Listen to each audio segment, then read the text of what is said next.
Welcome to Geeks Corner. I'm Mr. Daps. I'm Katie. 10 trillionth of your suntan comes from stars and other galaxies. Really?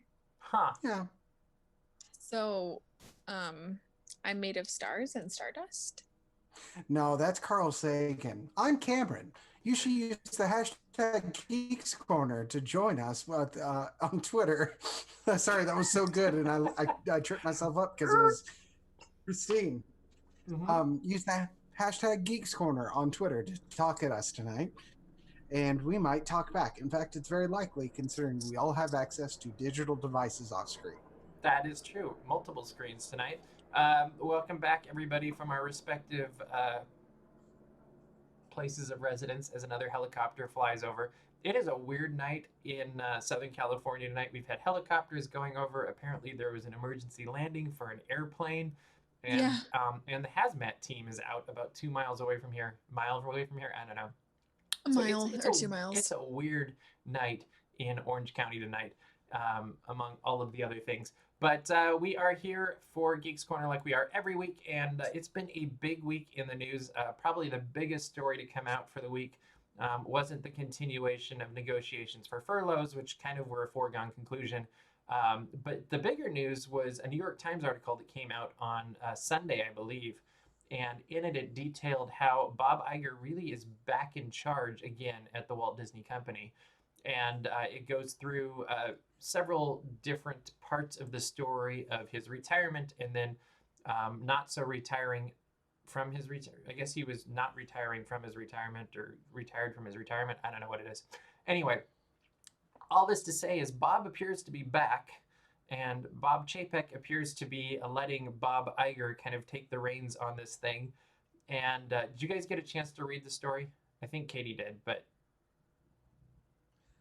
yeah, I skimmed because it's what I expected. Oh, totally. Although I was hoping that Bob Iger was wearing a black leather jacket, sitting in the back of a smoke-filled establishment, and he was drinking a large glass of apple juice with ice, and flipping a coin too. They came, yeah, and they came back in, and they were like, Bob, we need you back. I told you, I'm done with that. It is funny because there's so many different storylines that this could have taken place. Like you could have done Star Wars, you could have done Star Trek. I won't get into too much of that because Katie hasn't gotten that far. But it's like Lord of the Rings, like it's everywhere. They have to go back and go for another adventure. Reading this, do you believe the fact that he actually had planned that February 25th would be retirement day since the beginning of December? I think he hoped. So, but you think it was legitimate that when they're like, beginning of December, I'm going to retire on February 25th, that part of the story actually was legit, and it wasn't him being like, oh, coronavirus is coming, I better retire so the other Bob can take care of it. That's clearly not what it was. No, just knowing how a corporate structure works, that's 6 months to a year of conversations that was happening. Well, it's been over 5 years of conversations. Yeah. But the point is, the thing leading up to that announcement, there's no way that it was him being on his toes trying to get out or anything. Yeah, I agree. Like I agree with you completely. So now that he appears to be back in the saddle again, do you think this was the right choice for one, or should it have been one of those things that Bob Chapek, you're the CEO now, you have to lead this now, step up and be the captain? Was this the right choice? Yes. And I think that this is something I was telling my dad about, I think. There is a perception of Bob Chapek. And I think that the Walt Disney Company is very aware of what that perception is to fans and even to employees of the Walt Disney Company. And so a lot of these things, even if it is the exact same decision that Bob Chapek would have made, it is going to soothe the burn a little bit coming out of Bob Iger's mouth. Simply, especially because I think the furlough announcement came the same day, right? It was a week later, I think, but yeah. Anyway, I think that there is a perception of Bob Chapek laying people off versus Bob Iger laying people off or furloughing people, or you know what I mean. Sure. I realize those are two entirely different things. But I just think that for the perception of everyone, I think it's just better with Bob Iger at the helm. So Disney, we should hop in real quick. Disney has not officially confirmed that anything in this was accurate. Yeah. So this is all reporting, which we have no reason to believe it's wrong. And the fact that Bob Iger emails this guy makes me think it's probably fairly accurate, since he did get a first-person confirmation that Bob Iger was like, yeah, this was the plan. And he also got a denial that Bob supposedly said to two other people that after Disney gets through all of this coronavirus thing, Disney will be a much smaller company. We'll have fewer people. My question, same question that I gave Katie to you, Cameron. What do you think about Bob taking over from Bob? So, picture the Klingon Empire. I'm there. Duras is in high command, and the problem is that there's not really he is an effective leader, but he's not a spiritual leader of the people. Enter Kahless, the unforgivable. Kahless is the god Klingon, in many ways a Jesus allegory for the Klingons, but legendarily so. So what happens is an executive team of high priests in the Klingon Empire decide that it's best to bring back Kahless, whether or not it is the real Kahless or it is a fully effective Kahless, simply so Duras can continue to lead, but Kahless can be a rallying cry for the people and a poster boy for the Klingon Empire. And I actually think you're close on this in some ways. I'm going to come down between the two of you a little bit. I think Kahless is 100% what's happening, but I also think Bob Iger is plotting where Disney of the future goes and what it looks like, where Bob Chapek is running Disney of today, if I had to make a guess. And I'm sure they're doing this really close. Like, I'm sure they're talking all the time, if I had to make any guess, because I just think they seem to, from reading Bob Iger's book, they seem to be fairly close workers. Like they work closely together, and there seems to be some sort of a friendship there as well, and they trust each other. So my hunch is, yes, there's the Kahless thing happening.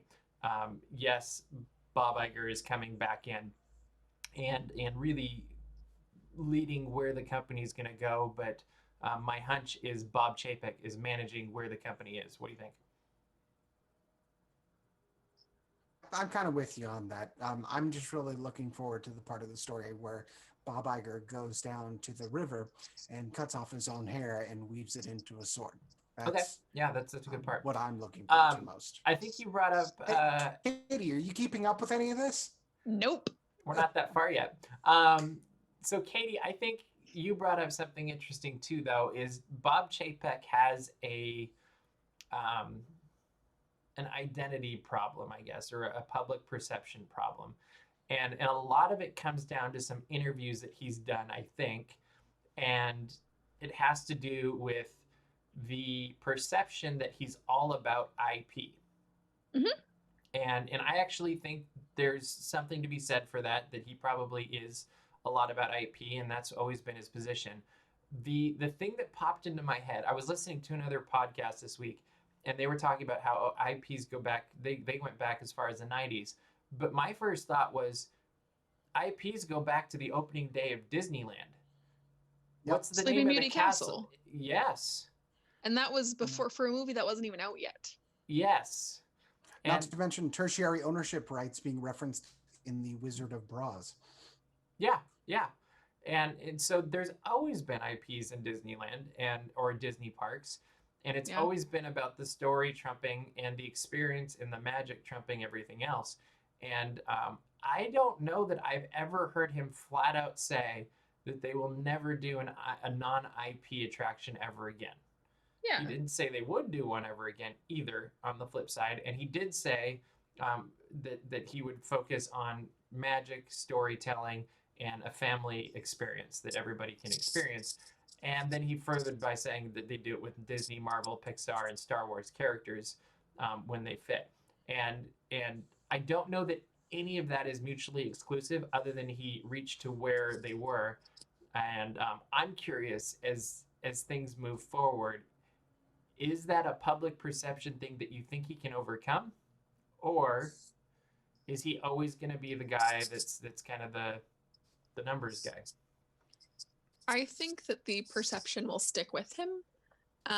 But I also think that as new generations of Disney fans come in, they're going to see him differently.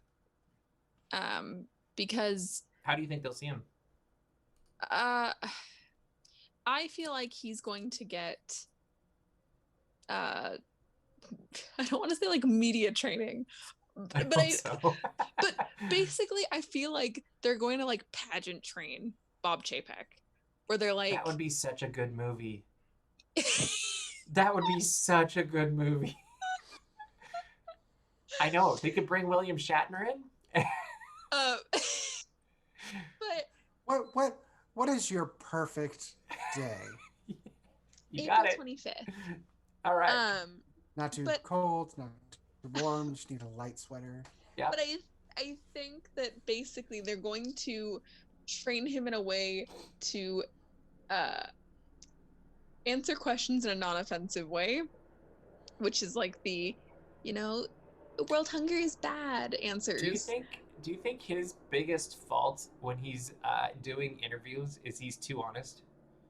Yes. Because I actually do. I think specifically, I'm thinking about the infamous Galaxy's Edge interview. And what he said in and of itself was not bad. That is my controversial opinion. Him saying that the cast members are part of the entertainment of the land is not inherently a bad statement. It was the fact that what he said came along with the news there was entertainment cuts to the land. And so it seemed like he was saying, yeah, I cut all this entertainment, but look, the people that are already here are the entertainment. So the funny part with that, where it was entertainment that was never even confirmed, was cut.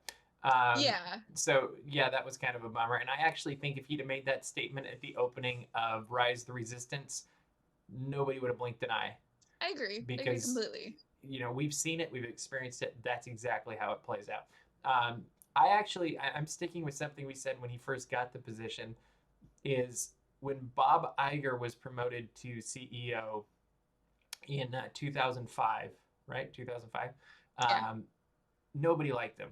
Everybody's like, oh, he's Michael Eisner's yes man. This isn't going to be any better. And the Disney community at large had almost identical complaints. He's just going to be about the numbers. It's all going to be about TV. He's not going to care about the parks. You name it, they probably said it. And he turned out okay. So I'm really inclined to give Bob Chapek the benefit of the doubt and see what he can do. It is really interesting to see how this transition will end up happening in this economic climate. And if this is right, Disney's losing $30 million a day. Yeah, which is bananas. Like, we knew they were losing a lot, but if that actually is right, was it Moody's that said that, I believe? And that's a lot of damage. So it'll be really interesting to follow this and see where it goes. And I'm just very intrigued to see who ends up being CEO come 2022, because I could actually see this handicapping Chapek inadvertently in a way that nobody can anticipate, or it could empower him too. But to me, it's almost the, I don't know. There's a movie called The Replacements, I think it's called. And have you seen this movie, Cameron? I'm just amazed you picked a movie that I think was made in the last 30 years. I know, aren't you impressed? It's pretty good. But no, Gene Hackman makes a statement that winners always want the ball. And to me, I've never seen Bob Chapek really want the ball. And maybe that's just something that we haven't been privy to, and he's very good in like meeting settings or whatever. It just, he doesn't seem to aggressively want to lead, Yeah. and it seems like Disney has kind of put him forward and been like, hey, you're the leader, you can do it.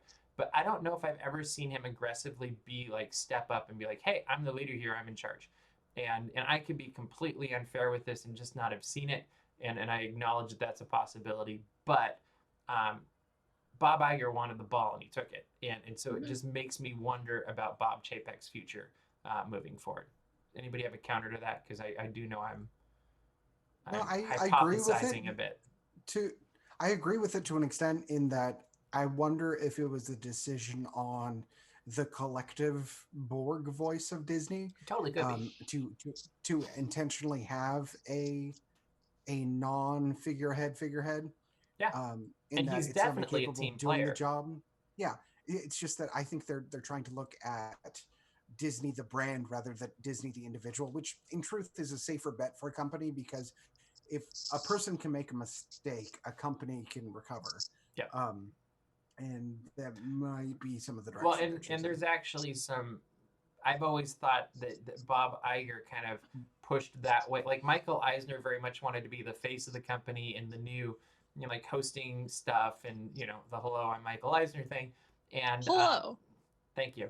And I feel like Bob Iger kind of pushed back from that and took a more, like, he was still obviously the leader of the company, but he wasn't the face of the company. That became more of like Mickey Mouse, and really it went kind of back to Disney characters and Walt Disney always being the face of the character or face of the company. And it could be that you're right, and they intentionally wanted somebody that would be okay not being the face of the company and running the company very effectively, which Bob Chapek seems to be a very effective leader. And and I actually don't have a lot negative to say about him. I just have questions. And but he seems like I really, that was one of the things I walked out of Bob Iger's book really thinking is like, Bob Chapek seems like a really good man, a very competent man, and I think a lot of what we think about him comes from speculation and conversation that just has never been proven otherwise. And so I'm looking forward to seeing more of him and seeing what he's like as CEO as we move forward, and seeing what happens after this crisis abates. Another thing that was a casualty, though, of the pandemic, I guess you could say, is Avengers Campus is obviously no longer opening on July 18th. And when something like this happens, we have to do our very best as good geeks and make a new guess for Bailey to write down. When do you think that Avengers Campus will be open? Looking at my calendar. I was gonna say July 18th was a Saturday. I'm thinking like Memorial Day weekend or something. I don't know. Or Labor Day weekend. I was like, when's Which is the one in September? Labor Day? It's Labor Day. Labor Day weekend. I don't know. Let's see. I'm going to say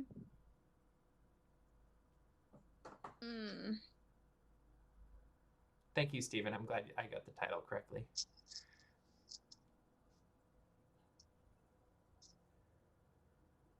Silence is so great on YouTube. Oh, I'm ready. Yeah, Cameron, go ahead. If you're ready, May go. 15th, 2021. Oh, you think it's going to be a whole year back, huh?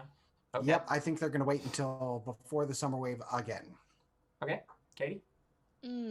Yeah, I was going to say September 26th. It is the last Saturday of September, which gives it a little bit of a break before Halloween time officially starts. So I don't think that they would really want to open it during Halloween time or Christmas time. So that brings up an interesting question. If you have Avengers at Halloween time, do they dress up as other Avengers? They dress up like each other. That'd be cute, right? No, I don't know. They dress up as DC characters. Or Disney characters. Like Captain America's all really proud of his homemade Superman costume. That'd be very good. That would actually be so really funny. Cute. And it'd be the same storyline as like Buena Vista Street, where it's like Minnie Mouse decided to sew everyone's costumes together, but it's like Cap just learned how to work a sewing machine and he's really excited about it. I feel like Spider-Man would have some real hard times with that because he's already having a problem with the name thing. Yeah. Gamora would be really mad at Peter Quill because Gamora dressed up as Wonder Woman and Peter Quill also dressed up as Wonder Woman. Yeah. You might be right. That's very, very true. Yeah. So okay. So we got some dates. Hopefully Bailey got those, and we'll see what happens when it actually opens.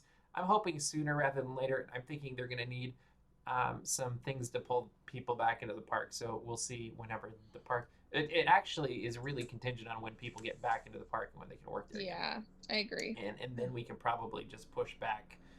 However long the parks or people couldn't work in the parks is going to be how long it's going to be delayed at the very least.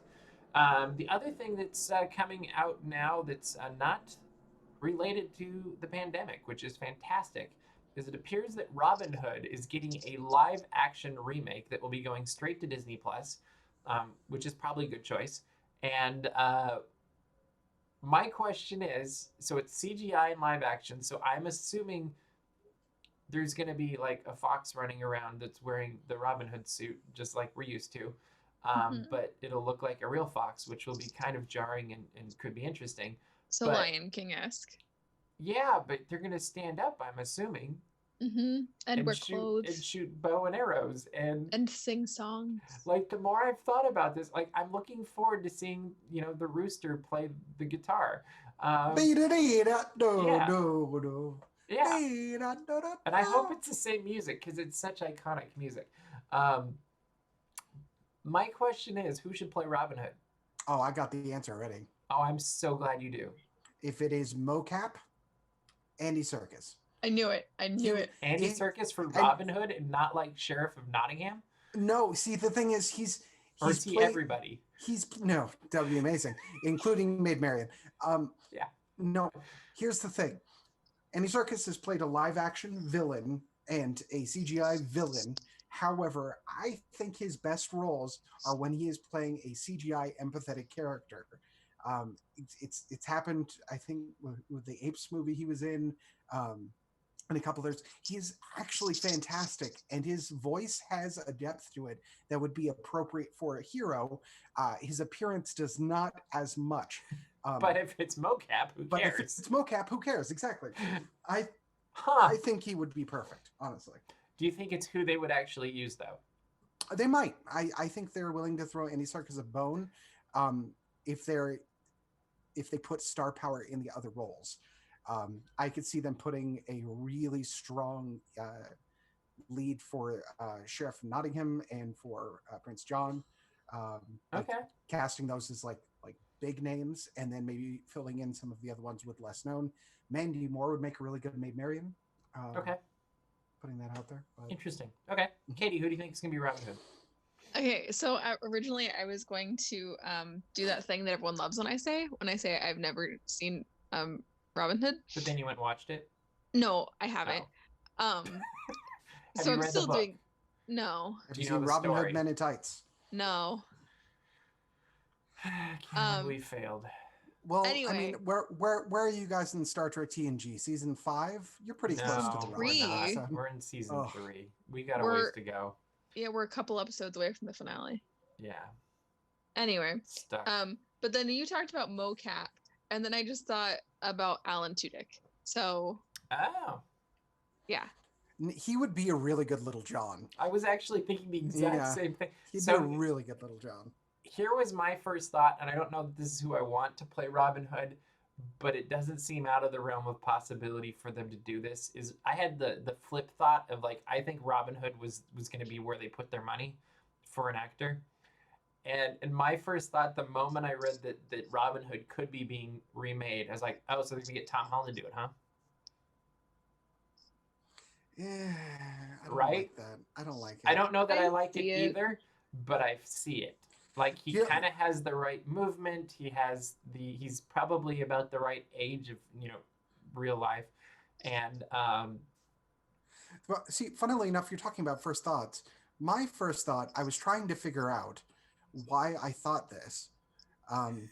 That's a good start. Because my first thought was George Clooney, and I was like, no, he's too old. And then I put it together. One, he has the similar voice to the Fox. Yeah. I can hear that. 2, he played the main character in Fantastic Mr. Fox, a stop motion film where he was also a fox, and that's why it came. That makes a lot of sense. Who do you think should be playing Prince John, and do you think he will suck his thumb still? what's his name? Loki. Loki would make a really good Prince Oh, John. that. Hiddleston? So we're just gonna go Yeah. all Marvel for this, huh? That's Well, what they we like should to have done. cast. We should have They set like this to up. cast in house. That is true. Well, and that was one of the reasons I thought of Tom Holland. I was like, oh, they're gonna grab him. But if they wanted to go comedic, they could grab some of the other people from Guardians of the Galaxy and just trickle that around as well. Because Drax would make a really good Sheriff of Nottingham. yeah. I mean, they're kind of already the different personalities you could They're find. the archetypes, yeah. Yeah. I think Alan Tudyk could actually make a good Prince John. Alan Tudyk could just do the whole movie. He could do the whole thing. You're right. Yeah. All right, Cameron. As we've got 4 more minutes in the show. Why do I only get the dregs? I'm kidding. Well, I thought we were gonna have 10 minutes when I was putting this together, but Us go over on time? Never. Never. I mean, it's YouTube, so I guess it doesn't super matter. But talk about it. So coming out very late or early, depending on where you are, there's going to be an article with a bit of a preamble to what we're talking about. And we did mention this last week, but exciting this week on Thursday is going to be our very first live stream of Elias, a D&D adventure. We are going to be playing Dungeons and Dragons, and it's going to be a very exciting time. The article is going to go into depth a little bit about the world and who's going to be playing what. Both of the fine folks on this call are also going to be playing. I am going to be your friendly neighborhood dungeon master. In fact, what I like best about this is the range of skill set. We want this very much to be you don't have to know anything about Dungeons and Dragons to watch this and enjoy it, or even play it. I was going to say that the folks on this call, I don't think have ever played D&D, or at least I got my first dice. Much. Yes, both Mr. Daps and Katie have bought their very first sets of dice. It warms my cold dark heart. Can I throw something out, Cameron, for this? I had an inspired moment that I know I'm going to regret in about an hour. Thank you, Katie. It's pretty. So my name for this has changed like 4 times. You can throw names at me and Cameron and Katie for the next hour. Is that fair, Cameron? That's fair.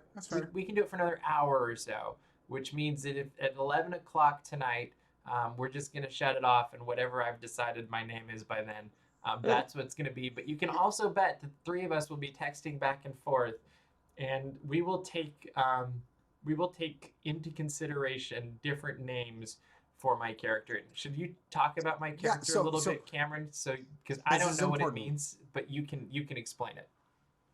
So, my favorite D&D campaign of all time involves a character named Taco.